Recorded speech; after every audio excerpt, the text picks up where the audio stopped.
ഓസ്ട്രേലിയയിൽ വിദ്വേഷ നിയമങ്ങളെക്കുറിച്ചുള്ള ചർച്ചകൾ വീണ്ടും സജീവമാവുകയാണ്. എന്താണ് ഈ നിയമത്തിന്റെ വിശദാംശങ്ങൾ? ഓസ്ട്രേലിയയിൽ നിന്ന് ചിന്നു ജെറാൾ തയ്യാറാക്കിയ റിപ്പോർട്ട് കാണാം.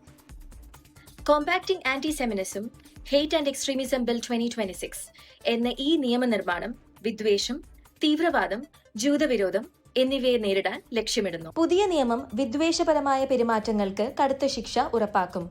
സംരക്ഷിത വിഭാഗങ്ങൾക്കെതിരെയുള്ള അക്രമങ്ങൾക്ക് പ്രേരിപ്പിക്കുന്ന കുറ്റങ്ങൾക്ക് കൂടുതൽ കടുത്ത നടപടികൾ ഉണ്ടാകും.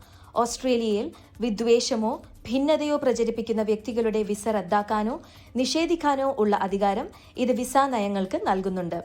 രാജ്യത്തിന്റെ സാമൂഹിക ഐക്യത്തിന് ഭീഷണിയാകുന്നവരെ നിയന്ത്രിക്കാൻ ഇത് സഹായമാകും. ഓൺലൈൻ പ്ലാറ്റ്ഫോമുകളിലൂടെയുള്ള വിദ്വേഷ പ്രചാരണം നിയന്ത്രിക്കാനുള്ള ശ്രമങ്ങളും ഈ നിയമത്തിന്റെ ഭാഗമാണ്. വിദ്വേഷം വളർത്തുന്ന ഉള്ളടക്കങ്ങൾ നീക്കം ചെയ്യാനും അത്തരം പ്രവർത്തനങ്ങൾക്കെതിരെ ശക്തമായ നടപടികൾ സ്വീകരിക്കാനും ഇത് സർക്കാരിനെ പ്രാപ്തരാക്കുന്നു. ഒരു ദേശീയ തോക്ക് തിരികെ വാങ്ങൽ പദ്ധതിയും അനുബന്ധ ഭേദഗതികളും ഇതിൽ ഉൾപ്പെടുത്തിയിട്ടുണ്ട്. ചുരുക്കത്തിൽ, വർദ്ധിച്ചുവരുന്ന വിദ്വേഷ കുറ്റകൃത്യങ്ങളെയും തീവ്രവാദത്തെയും തടയാൻ സമഗ്രമായ സമീപനം സ്വീകരിക്കാനാണ് ഓസ്ട്രേലിയൻ സർക്കാർ ഈ ബില്ലിലൂടെ ശ്രമിക്കുന്നത്. ഈ നിയമം സമൂഹത്തിൽ കൂടുതൽ സുരക്ഷയും ഐക്യവും ഉറപ്പാക്കുമെന്നാണ് പ്രതീക്ഷിക്കുന്നത്. ഒപ്പം ഡിജിറ്റൽ ലോകത്തും യാഥാർത്ഥ്യത്തിലും വിദ്വേഷം പ്രചരിപ്പിക്കുന്നവരെ ശക്തമായി നേരിടുകയും ചെയ്യും. ഓസ്ട്രേലിയയിൽ നിന്നും 24 വേണ്ടി ചിന്നു ജെറാൾ.